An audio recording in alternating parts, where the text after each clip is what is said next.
You're listening to an Airwave Media Podcast. Yeah, it's easy to assume that what is left in the final printed version of the Declaration is the sum total of all of the conversations that had been happening in Congress. But I think there were certainly other things that were discussed that did not make it into the list of grievances or that did not become part of this conversation about what independence means. The Declaration could have been much shorter. It also could have been much longer. It ended up at about 1,300 words.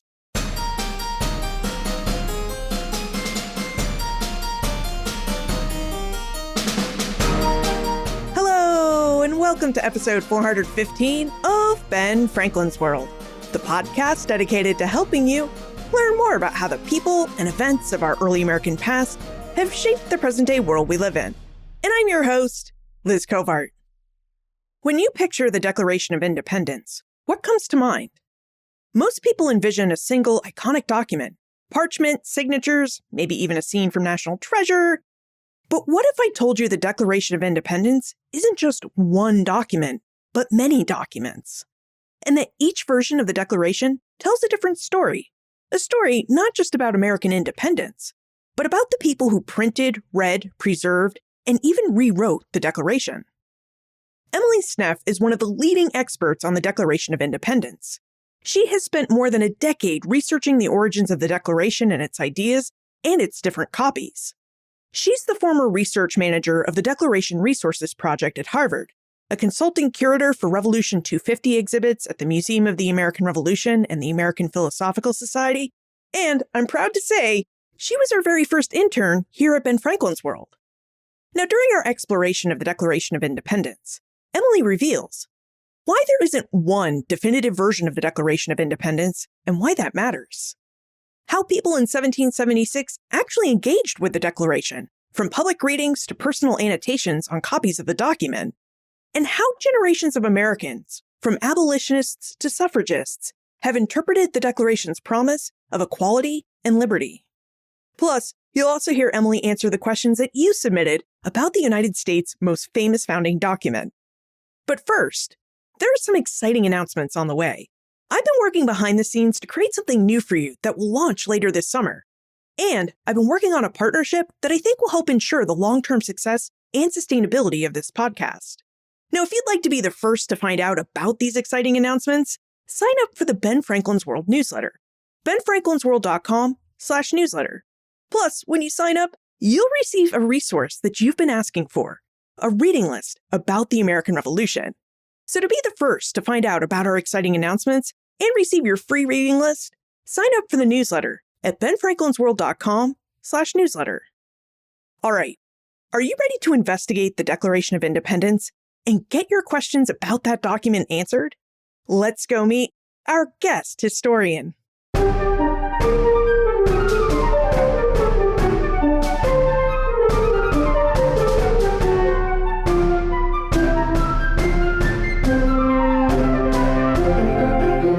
Our guest is a historian of early America and a leading expert on the Declaration of Independence. She's a consulting curator for museum exhibitions planned for the 250th anniversary of the Declaration in 2026 at the Museum of the American Revolution, the American Philosophical Society, and Historic Trapp, which is in Pennsylvania. She's also worked behind the scenes here at Ben Franklin's World, first in helping us plan episode 141, A Declaration in Draft, and later as our very first Omohundro Institute intern. Welcome back to Ben Franklin's World, Emily Sneff. Thank you, Liz. I'm so glad to be here. And we're so grateful to have you back, Emily. Thank you for joining us. Now, I know we're going to have a great conversation about the Declaration of Independence, and I think we should start with the fact that you're one of the leading experts on the Declaration of Independence. How did your interest and expertise come about? What interests you about the Declaration of Independence, and how did you pursue your study in this area? It's a good question. I, at this point, have been working on the Declaration in one way or another for 10 years. But I started out actually as a medieval historian, interested in museum studies, and I kind of backed my way into early American history, having never studied it formally, ended up doing research on a bust of Thomas Jefferson as sort of a piece of sculpture, not something about a founding father, and then ended up studying the Declaration more closely and kind of realizing that there are so many copies of the Declaration that were produced in 1776. And as someone who grew up outside of Philadelphia, I had never really thought too much about the founding of the United States or the Declaration of Independence. And once I started to, I realized that there's quite a bit of history and unanswered questions still to explore about 1776 and the founding of the United States. So that has captured my attention for all these years. And now we're approaching the semi-quincentennial. And you also spent many years working with the Declaration Resources Project, which is where we met and planned episode 141, A Declaration and Draft together. So could you tell us a bit more about that project and your work on the Declaration there? The Declaration Resources Project was part of Danielle Allen's civic education initiative at Harvard.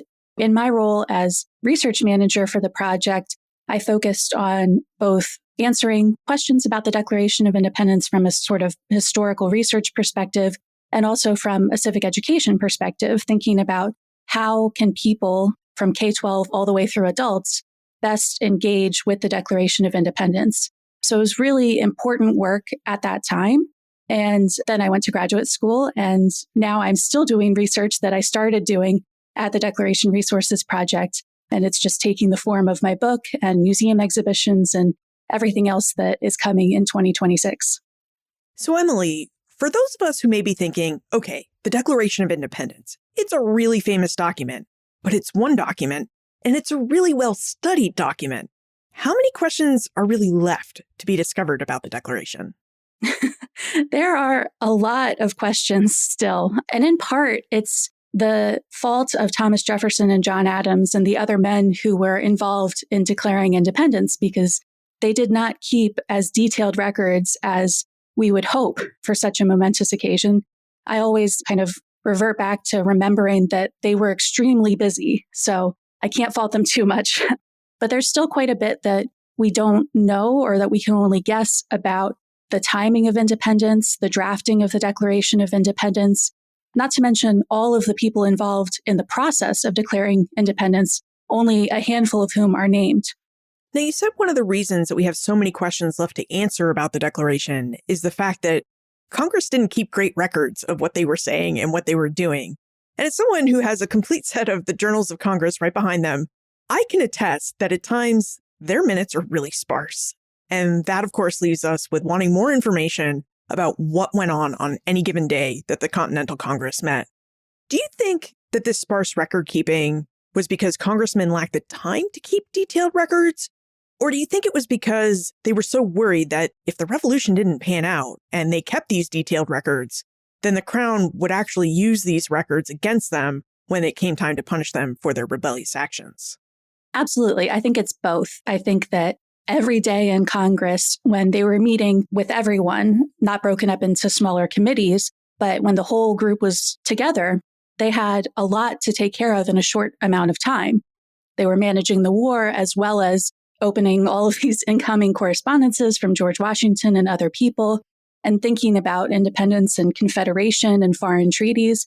So I can understand why the Secretary of Congress, Charles Thompson, would keep things fairly condensed. Even in his rough manuscript journals, there isn't a ton of detail. But yes, the other aspect is a certain level of secrecy was necessary for this process. And so we can get more detail from people's letters, delegates writing to their wives or to their friends, than we get in the journals of Congress, because that was the official record that would eventually be published and would be able to show who was proposing things, who was seconding things, who was signing their name to things. So yeah, I think it's a combination of both wanting to keep the proceedings of Congress contained within Independence Hall, and then also just having to take so many notes throughout the course of the day on so many different things. So it's a shame that we don't have the exact details of the meetings of the Committee of the Whole, which was the convening of all of the delegates to discuss the Declaration of Independence, as well as the vote for independence that happened before. That is completely secretive for good reason. So we have to kind of reconstruct the changes that were made to the Declaration and the conversations that must have taken place based on what the final Declaration of Independence looks like.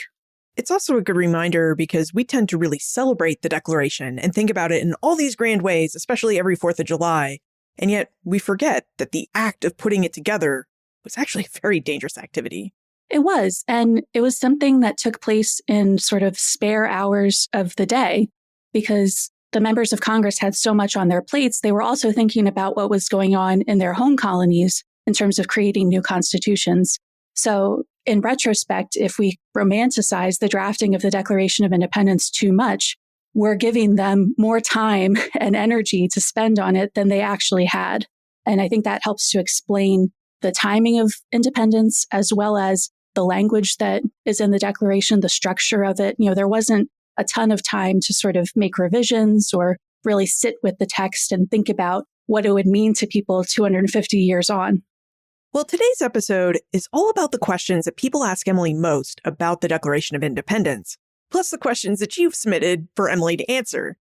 So, Emily, what is the number one question that people ask you most about the Declaration of Independence?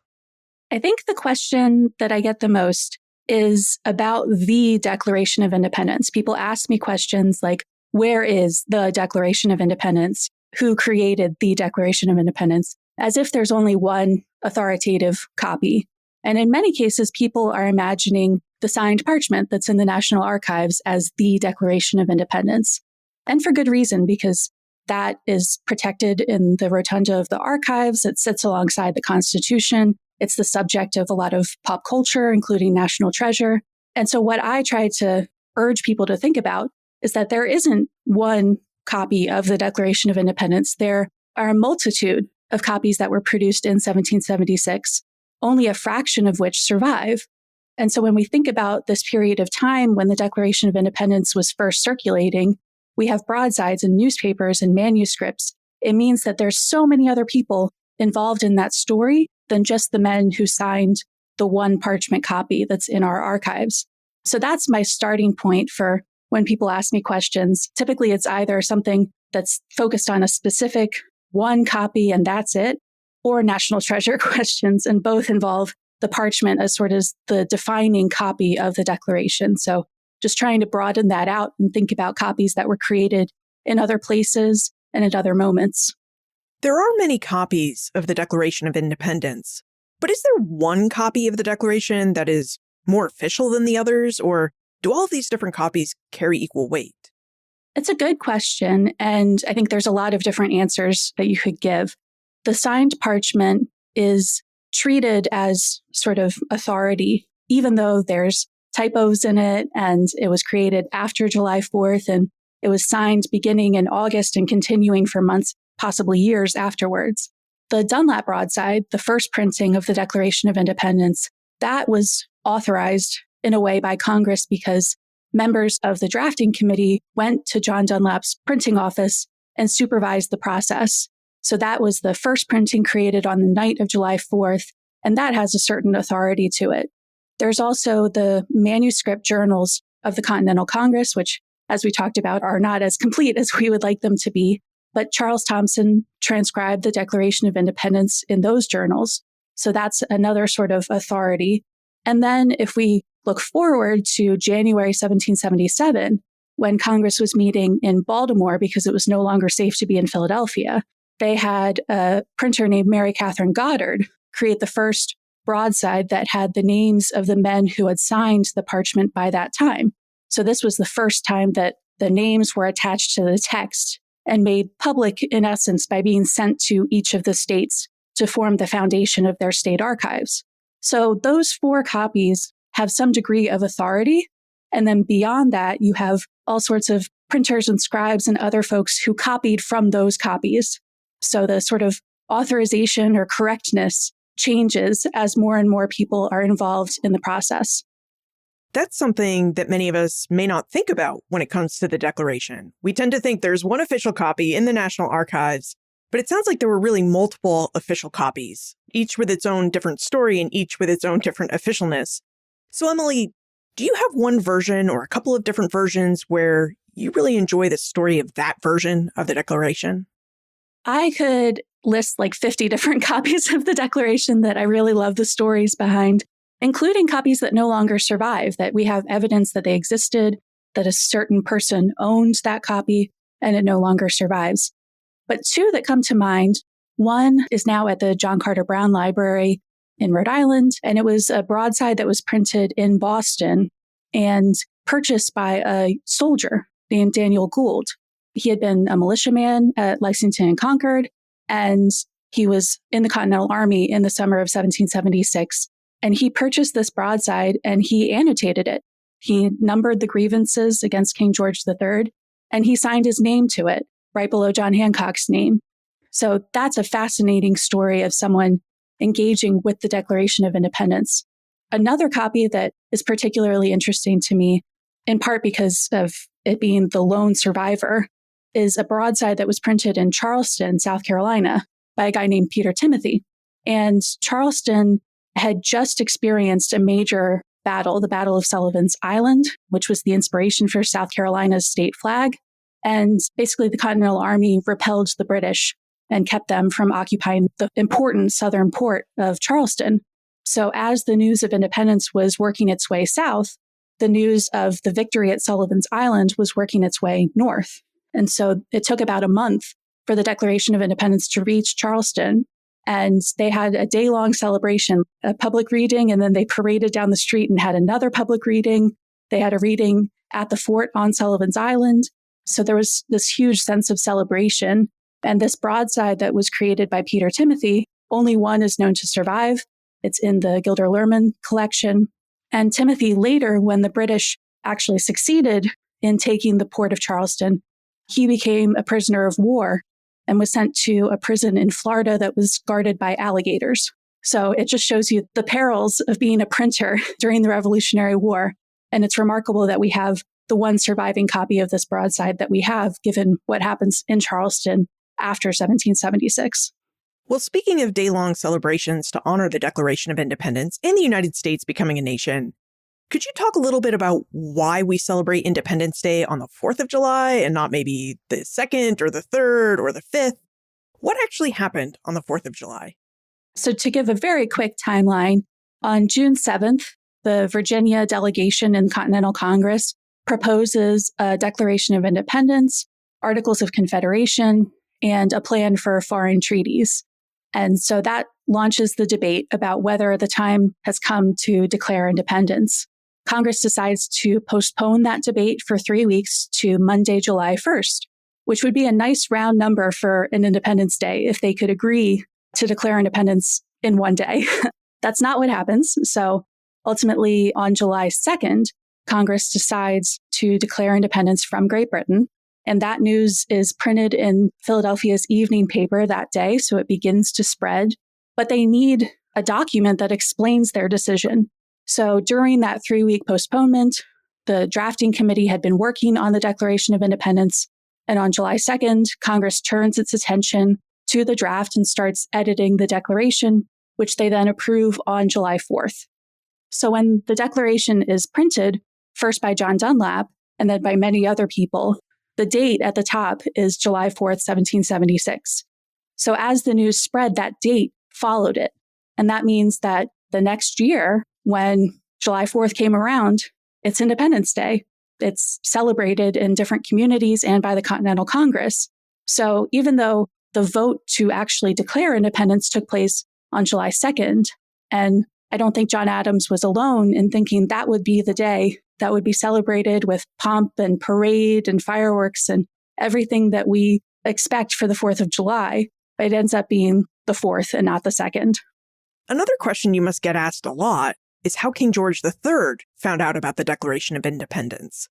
Did the Continental Congress dispatch him a copy? And if he did receive his own copy, do we know how he reacted to it? Yeah, this is definitely one of my most asked questions, in part because of the sort of public memory of King George III, thinking of him as someone who was outraged at American independence, that he must have had some reaction. There's also an associated myth that John Hancock signed his name so big on the parchment that the king could read it without his glasses. There's no evidence to support that. And what it boils down to is all of the Continental Congress's previous petitions had been addressed to the king, but the Declaration of Independence is about the king. So he was not their audience, he was their subject. So they did not send a copy of the Declaration directly to the king. He found out through his Secretary of State for North America, Lord George Germain, who received multiple copies of the Declaration from different officers and royal governors that were in the then United States. So he probably found out sometime in August, the first or second week of August, 1776, and we don't know exactly how he reacted. The one reaction that we get comes at the end of October at the opening of Parliament, and the king gives a speech at the opening of Parliament as he typically did. And the language he uses in that speech, to me, suggests that he knows the language of the Declaration of Independence. He's not referring to it directly. He's still talking about the colonists and the rebels, but it seems as though he understands what was in the Declaration of Independence. There's also a direct response to the Declaration called an answer written by John Lind on behalf of the king's ministers. And that refutes every sentence of the Declaration. So we don't have a response directly from the king, but there's plenty of speculation about what the king would have thought about it. And I think we can all make our own assumptions as long as we're basing them in fact and not in the myth of John Hancock's signature or Congress sending a copy directly to the king. That's really interesting because I don't think we normally think about the Declaration of Independence leaving North America and going out into the world, which means we aren't normally thinking about what the reaction of the world was to the Declaration of Independence. So, Emily, how did people in Great Britain react to the Declaration? I imagine that after they read about it in London papers, there must have been a fair number of newspaper articles and opinion pieces that then began to appear.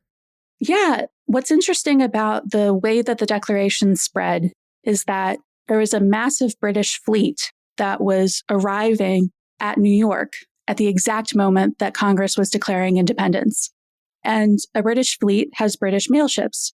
So that meant that even though Congress was trying to send the Declaration to potential allies like France and going through, the Caribbean to do so to try to avoid British interception, British mail ships brought copies of the Declaration directly to London. And so by mid-August 1776, the Declaration is in London newspapers. And there's quite a bit of commentary about what the Declaration of Independence means. And printers take different approaches to including it in their newspapers. Some printers print it in full, some censor the text, some excerpt the text. And then all of that is sort of fuel for European newspapers to copy. So Europe really learns the news of independence through the eyes of London printers.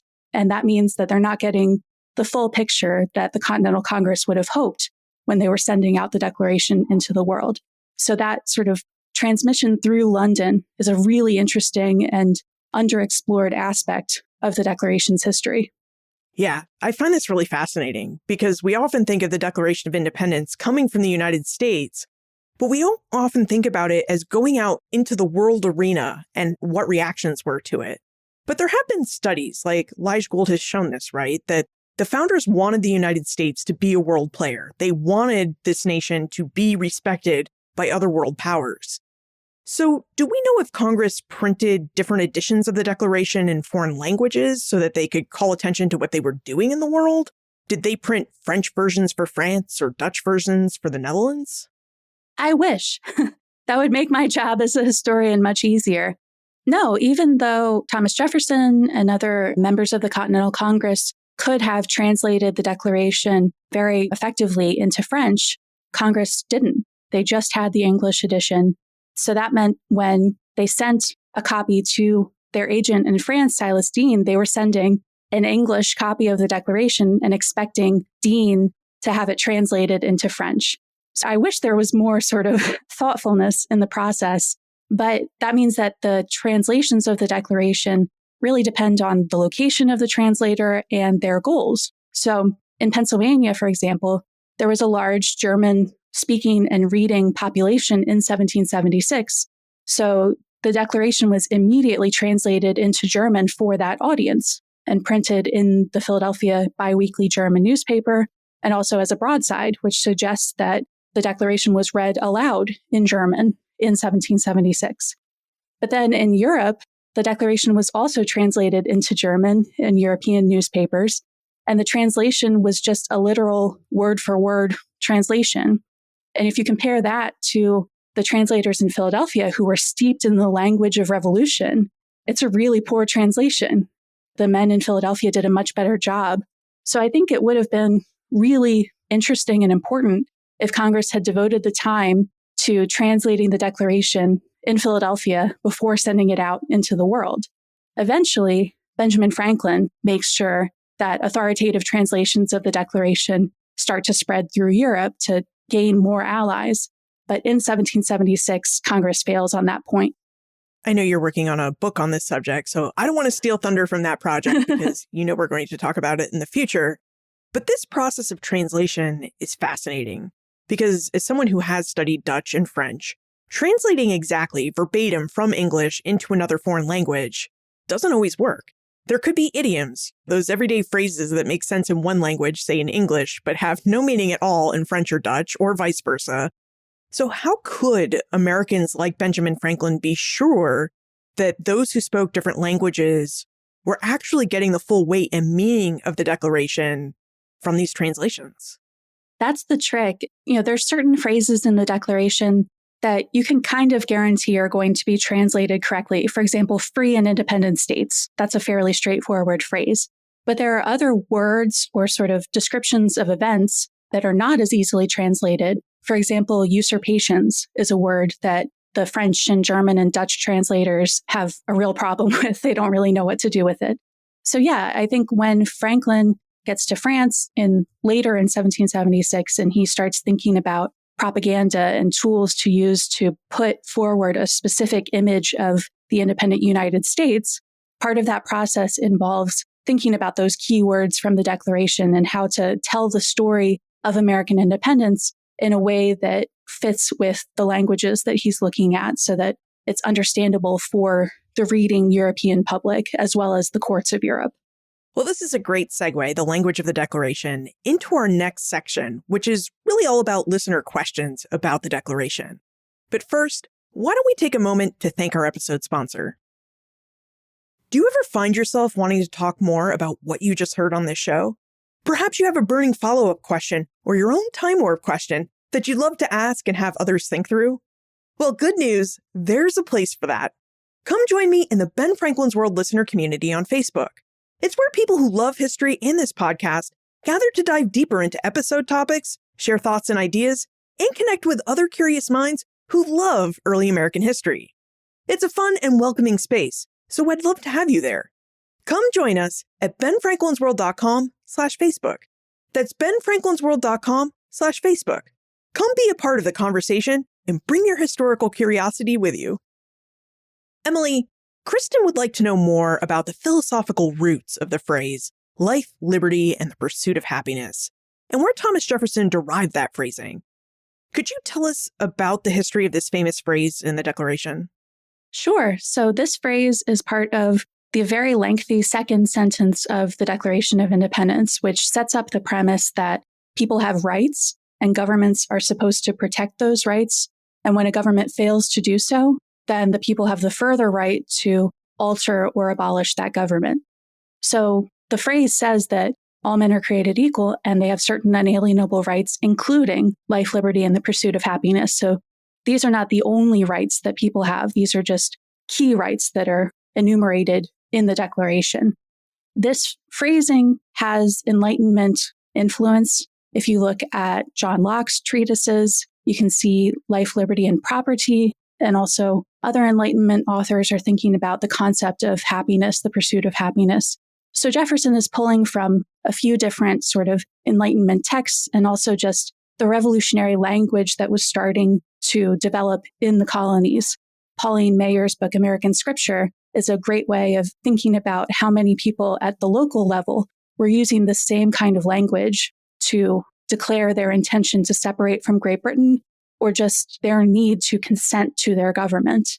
So there's certainly a history behind this phrase. And I think the most asked question is why pursuit of happiness and not property?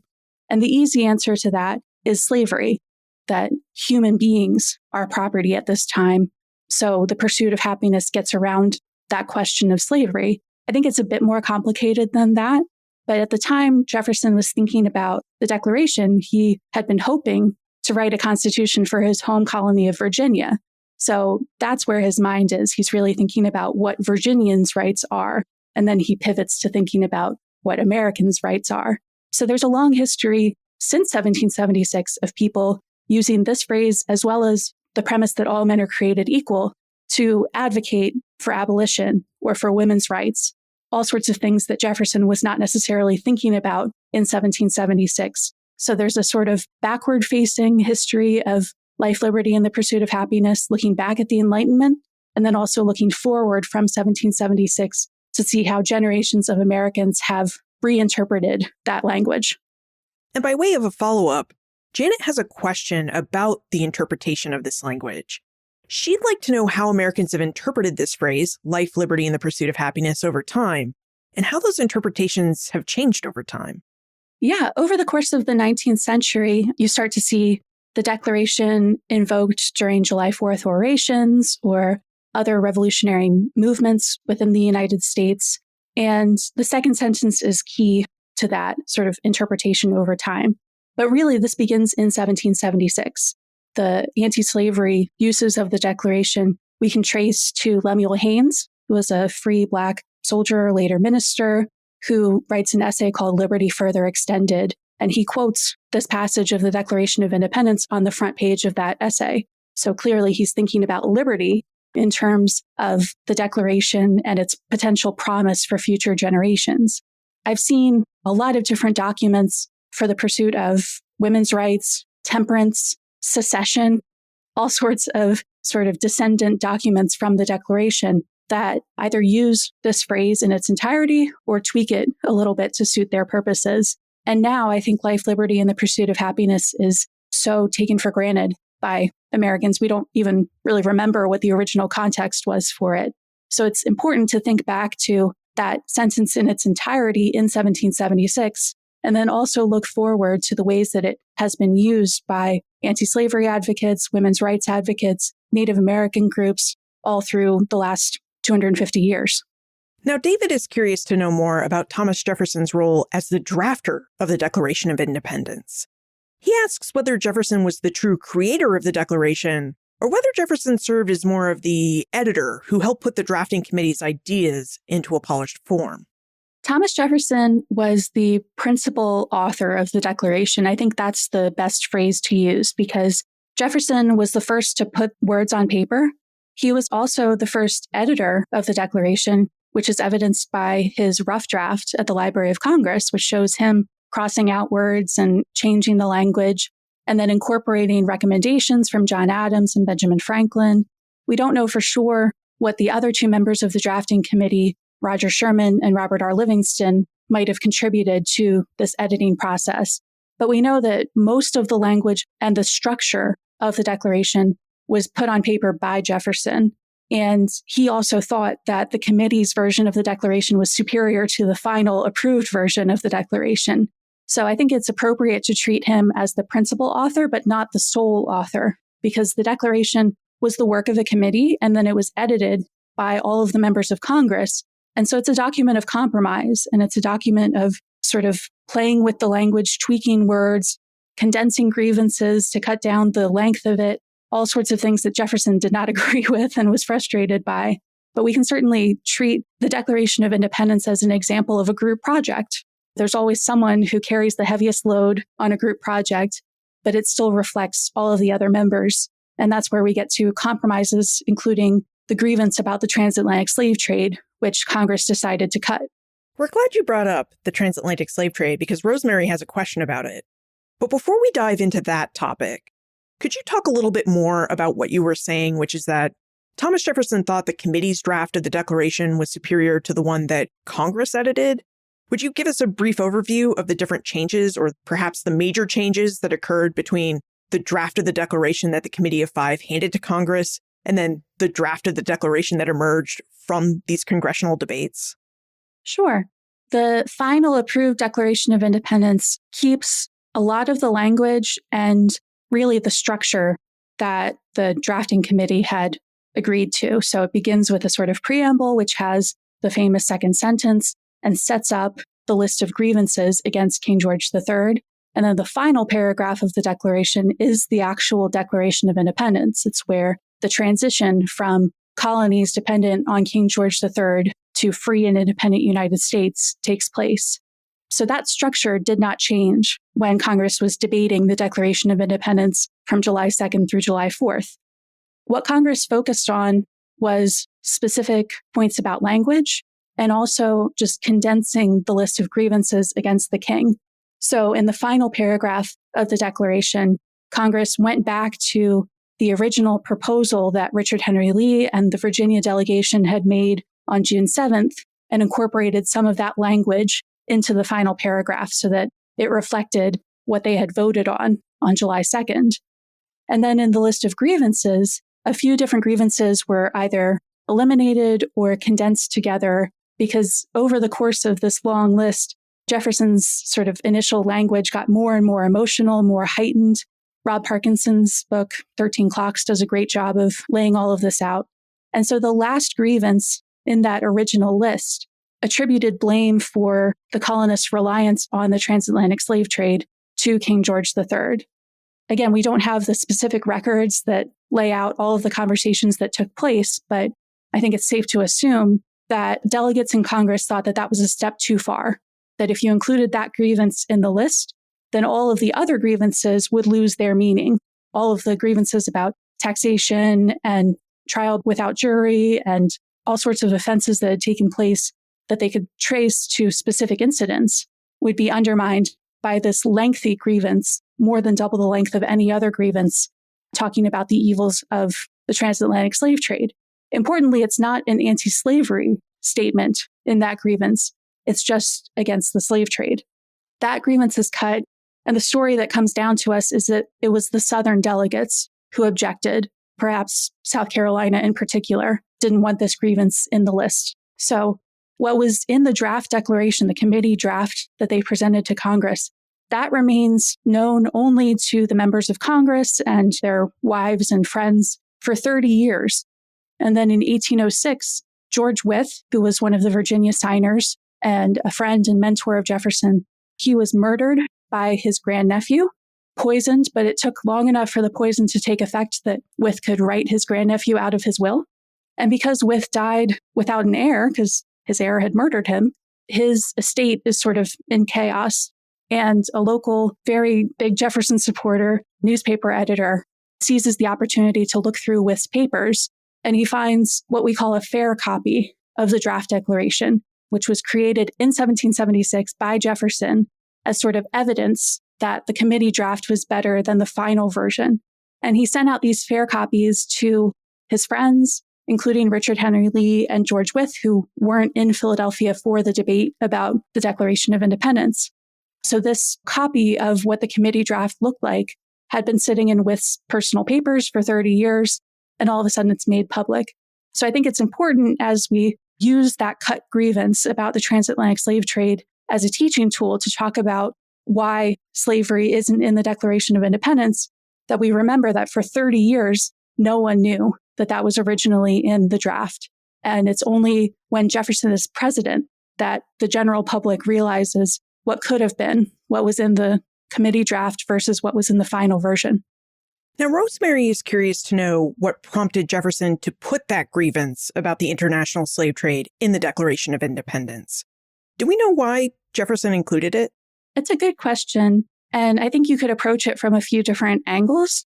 I think it's useful to think about what the Congress was preoccupied by in the summer of 1776. And Jefferson, as a Virginian, what he was specifically thinking about. That's the explanation for the slur against Native Americans in what ended up being the final grievance in the list in the final approved copy of the Declaration. So I think the transatlantic slave trade is preoccupying the minds of Congress because they're thinking about the dangers of the Atlantic at this moment, the dangers of trade, and they're also thinking about what the economy of the United States is going to look like moving forward, right? They have a lot of things on their mind, including the management of the war. I think what Jefferson was not fully considering, and I don't know for sure if this was something that other members of Congress brought up to him or not, is that you can read the list of grievances in the Declaration of Independence as a list of what not to do, right? If these are all things that the king has done, then the opposite is what you can expect of the independent United States. So having a grievance talking about how this market where men are sold and, the horrors of people being taken away from their homes and forced into labor. If you have that in the Declaration of Independence, then the assumption is that you will not allow that in the new independent United States. And that was a big order, right? That was something that would have required quite a bit of effort to stop the imports of enslaved laborers. We also have to remember that the Declaration was part of a trio of documents. They were thinking about independence, confederation, and foreign treaties all at the same time. So this issue of the transatlantic slave trade would factor into the Articles of Confederation, as well as potential treaties with European powers. So it wasn't necessarily something that needed to be in the Declaration of Independence, but it does set up this sort of curious gap or almost a hypocrisy of why the members of Congress could say all men are created equal while allowing slavery and the transatlantic slave trade in particular to continue. You mentioned the grievance about the international slave trade was dropped from the final declaration, likely because South Carolina protested it. But how do we know that was likely the case, given that, as we discussed, the journals of Congress are pretty sparse? So that's based on Jefferson's recollections in his own sort of autobiographical writings, as well as some letters from delegates to Congress at the time. We know that Edward Rutledge of South Carolina did not think the time was right to declare independence, and he was trying to gather support on that front. But we're just kind of guessing based on the makeup of the delegations and also the fact that South Carolina had Charleston, which was this major port for incoming enslaved laborers. So we don't know for certain.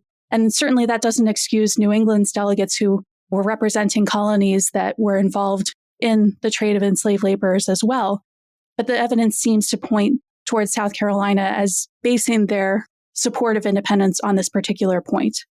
Yeah, I would imagine that delegates from New England, New York, Pennsylvania, and New Jersey would have had something to say about this grievance, because a lot of those colonies, as you said, were heavily involved in slavery and the slave trade. So is there any evidence of whether Northern delegates offered any debate on this subject, or that they were also equally as happy to see this grievance go? It's hard to say. The one really interesting piece of evidence that we have actually comes from Abigail Adams. So it's believed that John Adams sent the committee draft in progress of the Declaration of Independence to Abigail. And when she receives the final Declaration of Independence in mid-July, she comments on it and says, she's so glad that the Declaration of Independence has actually happened. But she notes that some of the more manly sentiments had been expunged from the Declaration. So that would seem to suggest that she, and by extension John, would have been happier if that grievance had stayed in the Declaration. If we look from the other perspective, someone like Richard Henry Lee, who Jefferson sent a fair copy of the draft declaration to, he makes the point that the thing in itself is most important, that independence, making independence happen, that's the key. So regardless of what's actually in the Declaration of Independence, at least it exists. At least we've declared independence. And I think that there are a number of Northern delegates who would agree with that sentiment, people like Samuel Adams, who had been fighting for independence for a long time. Just the fact that they finally had the consent of their constituents and the support of all of the colonies to take this step. At that point, it kind of doesn't matter what's in the Declaration of Independence because you just move forward as the independent United States. So for us, looking back on the Declaration as the founding document of the United States, generations of Americans have interrogated it much more than at the time the members of Congress really had the luxury to do. Well, this part of our conversation speaks to the point that the founders were definitely thinking about slavery in 1776 because, as you pointed out, Emily, they were also thinking about confederation and treaties. And if you do look at John Dickinson's draft of the Articles of Confederation, just like Jefferson's draft of the Declaration, it contains a note that maybe we should think about doing away with slavery, given all of our talk about liberty and freedom. And I paraphrase that, but that was the general gist of Dickinson's note. Yeah, it's easy to assume that what is left in the final printed version of the Declaration is the sum total of all of the conversations that had been happening in Congress. But I think there were certainly other things that were discussed that did not make it into the list of grievances or that did not become part of this conversation about what independence means. The Declaration could have been much shorter. It also could have been much longer. It ended up at about 1,300 words. At that length, it's hard to tackle all of the different aspects of what the independent United States are going to look like or want to get away from under the rule of King George and his ministers. The second sentence in particular sets up a sort of promise that goes unfulfilled, to use Martin Luther King Jr.'s language, that this premise that all men are created equal immediately creates a conversation about, well, what does all men include? Who's included in the governed, the consent of the governed, who is part of that body? So I think that a long history of the Declaration of Independence helps us to tackle this question of slavery more so than we can actually find in the records of Congress, though they must have been discussing slavery both from a moral perspective as well as an economic perspective in 1776. Well, we've been talking a lot about the ideas in the Declaration of Independence and the language used to express those ideas. But Travis has a question about the physicality of the document that is the Declaration of Independence. He wonders if there were any congressional discussions about where they should source the paper, the quill, and the ink used to draft the engrossed copy of the Declaration of Independence. And he also wonders what we know about who prepared the famous engrossed copy that we can now go and see at the National Archives of the United States.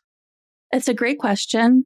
I think to start, when we think about paper and ink, remembering that for a long time, the colonists imported paper from Europe. The paper industry starts outside of Philadelphia with the Rittenhouse family building their mill and creating paper here, but they were used to importing paper from Europe, especially Dutch-made paper.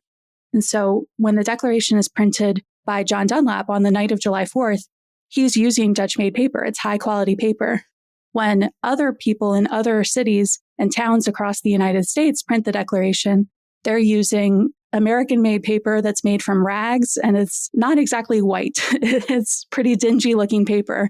So when you compare the Dunlap broadsides to other copies, you can really see the difference in the quality of the paper as well as the quality of the ink.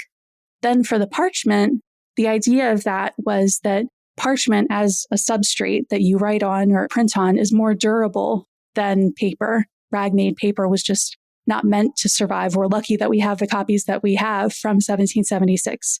So they chose a piece of parchment that was well prepared. And then Timothy Matlack, who did some secretarial work for the Continental Congress, was the one who actually engrossed or wrote out the Declaration in a clean hand. He did make a few mistakes. If you look closely, he carroted in a few words, but otherwise he did a good job of faithfully copying over what Congress had agreed to. And then the parchment left enough room at the bottom for the signatures, beginning with John Hancock and then each of the delegations signing north to south. Other members of Congress signed as they came back to Philadelphia. And it seems as though they all used the inkstand that was made by Philip Singh. So that's something that remains at Independence Hall. And it's a sort of relic of the signing the Act of Independence that has been used by other independence movements through time who have specifically come to Independence Hall to try to build a connection with that original creation of the Declaration. So I love studying the materiality of the Declaration, all the different copies and types of copies that survive. The parchment in particular, it had a hard life after 1776. It was rolled up and carted around with Congress and then in the Secretary of State's office. And it took a long time for it to actually end up in the very secure and protected case that it's in at the National Archives. And the conservators at the National Archives have done so much work to try to understand the parchment, the ink, all of those physical aspects of the signed declaration. So they've created a wonderful resource. The image of the signed parchment that's most familiar to us was actually an engraving that was created in 1823 by William Stone. And by that time, the parchment was already starting to fade. And John Quincy Adams, who was Secretary of State at the time, realized this and commissioned this engraving. So when you picture the signed parchment, you're actually picturing the 1823 engraving of it. But we're lucky to have that as an almost exact facsimile of what the parchment originally looked like. Emily, What do you wish more people knew and understood about the Declaration of Independence?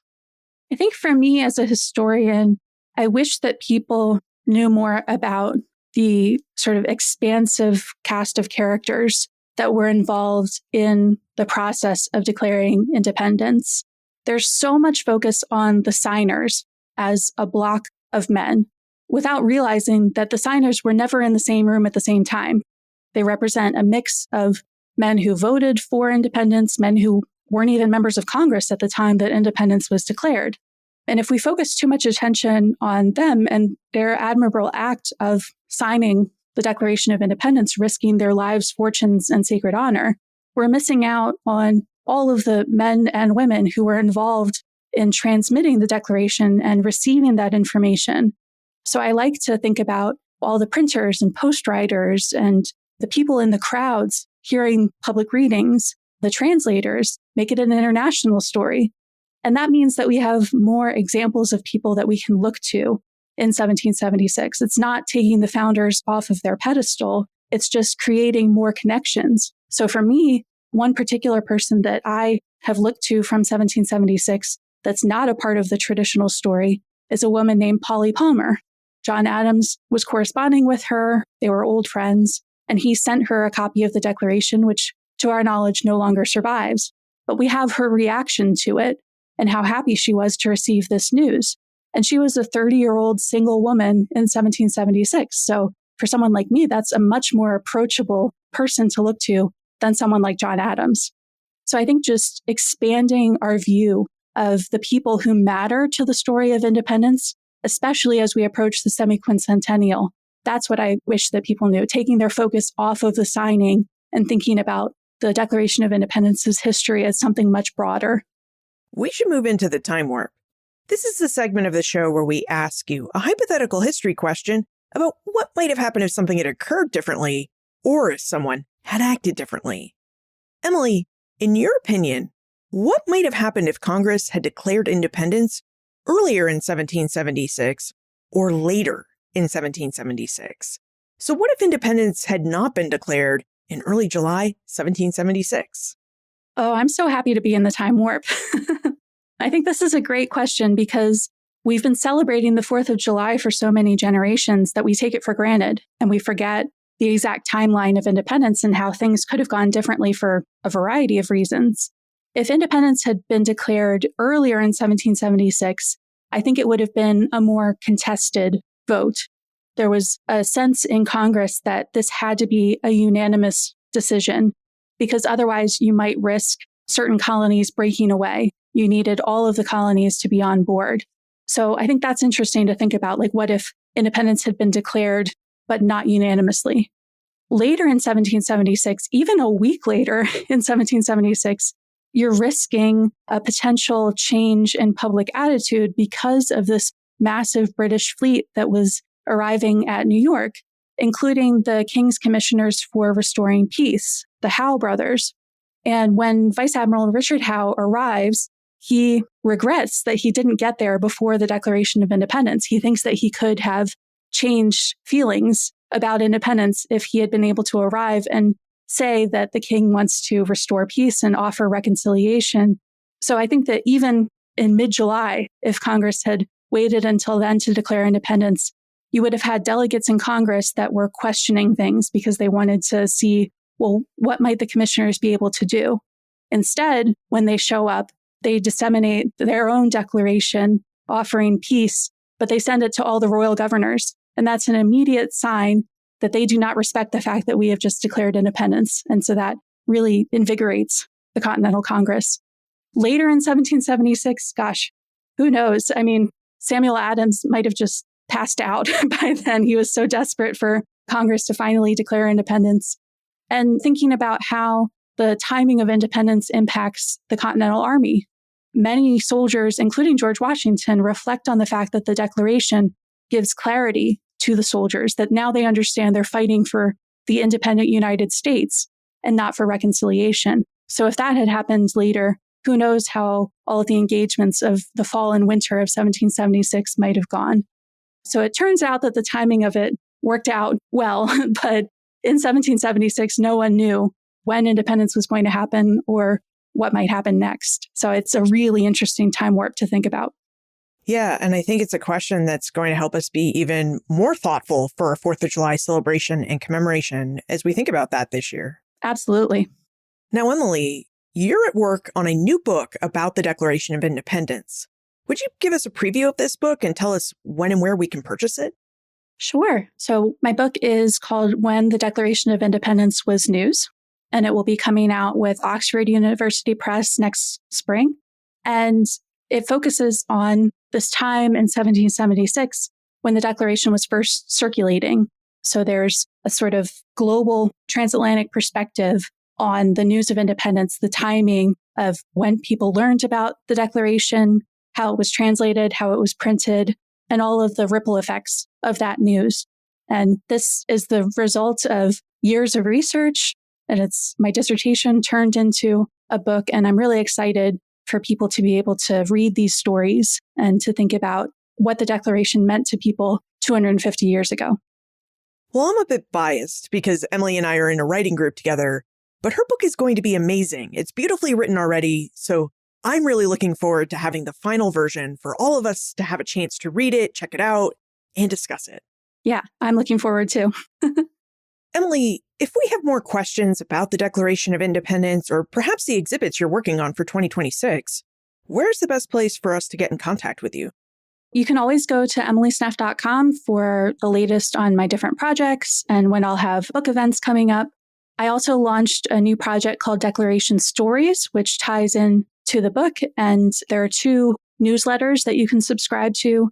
One begins this July, and it'll be a weekly newsletter every week focused on a different specific copy of the Declaration of Independence and the brief story behind it. And then in 2026, starting in January, I'll have a daily newsletter called News from 1776, which focuses on what was in Philadelphia newspapers on that particular day. So ranging from advertisements to international news to local news, giving you a sense of what did the Continental Congress know as they were deciding and then reacting to independence. I have 3 museum exhibitions that I'm working on. One in particular that's really exciting is at Historic Trap, which is outside of Philadelphia near where I grew up. I wanted to do something local for the 250th. And Historic Trap is sites that tell the stories of the Muhlenberg family, who were prominent Lutherans. And also Peter Muhlenberg was an officer in the Continental Army, and Frederick Muhlenberg was the first Speaker of the U.S. House of Representatives. And his house, which survives, is in the process of being restored. We finally have some floors in there. We're working on the walls next. And that will be opening to the public for the first time next spring. So we're really excited. And I've been doing a lot of research on all of the different political positions that Frederick Muhlenberg held, as well as what it meant to be part of a German immigrant community as a leader in the new United States. That opens alongside the exhibit that I'm working on, which is called Window to Revolution. And that's all about Pennsylvania Germans' experience of the American Revolution. So we'll have Proctor and firearms and pewter and all sorts of different objects that represent this specific experience of this community. And they're all centered around the manuscript journals of Henry Muhlenberg, who recorded what was happening in Trap in these pivotal years of the war. So we can really create an experience where people feel as if they've stepped back in time and they understand really the refugee crisis and the environmental crisis that was caused by the war disrupting things in this area. So it's been really great to be a part of because I feel such a close local connection to Trap, and I'm Pennsylvania German myself. So that's been a really fun area of research to dive into now that the book is almost out of my hands and off to the copy editor. Well, Emily Sneff, thank you so much for answering our questions about the Declaration of Independence and for helping us better understand this famous founding document. I'm so glad. I'm always happy to answer questions about the Declaration of Independence, and it was really a joy to do so on Ben Franklin's World. The Declaration of Independence is far more than a piece of parchment with faded writing that's locked in a glass case. As we heard from Emily Sneff, the Declaration of Independence is a living document with a complicated history. A history that's been shaped by hurried decisions, secret debates, international intrigue, and countless individuals who take us beyond the famous names of the signers. From John Adams's expectation that July 2nd would be our national holiday, to the forgotten broadsides read aloud in German or carried by soldiers like Daniel Gould, our conversation with Emily reminds us that the story of the United States' independence is far richer and more layered than we often assume. Our conversation also reminds us of the ongoing power of the Declaration's language, its promises, its omissions, and the debates it continues to spark. Whether it was interpreted by abolitionists, women's rights advocates, or modern citizens, the Declaration of Independence remains a touchstone for defining what it means to pursue freedom and equality in America and what it means to be a United States citizen. Look for more information about Emily, her forthcoming book, When the Declaration of Independence Was News, plus notes, links, and a transcript for everything we talked about today on the show notes page. benfranklinsworld.com/415. If you enjoyed today's episode, please share it with a friend who loves history, or perhaps someone who might want to see the Declaration of Independence and the 4th of July in a new light.